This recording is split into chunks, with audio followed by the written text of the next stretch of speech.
ছেলে হওয়া এত সহজ না, অনেক কিছু ঘুরে আমাদের মাথায়। সব তো তোমার বইলা বোঝানো যাবে না, তারপরও কিছু বলি শোনো।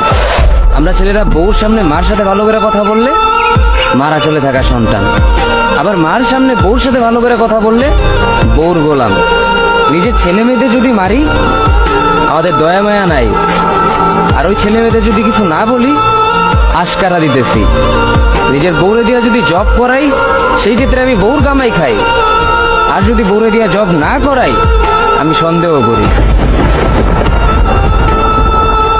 সারাদিন ঘরের বাইরে থাকলে আমরা ভাদাইম্মা, আর যদি ঘরের ভিতরে থাকি তাহলে বেকার, কাজ কাম নাই। আর এই তোমাদের মেয়েদের গায়ে যদি আমরা ভুলেও টাচ করি না আমরা নির্যাতক, আর যদি তোমরা মেয়েরা আমাদের গায়ে হাত তুলো আমরা কাপুরুষ। আর একটা ছেলে কি বা করে পুরো লাইফে নিজের জন্য? মার ওষুধের থেকে শুরু করে বউ বাচ্চার প্রত্যেকটা সব পালন করার দায়িত্ব একটা পুরুষের। কিন্তু কি লাভ এত কিছু কইরা? দিন শেষে একটা ভুল করলেই সবাই ভুলা যায় যে কে কি করছে তার জন্য।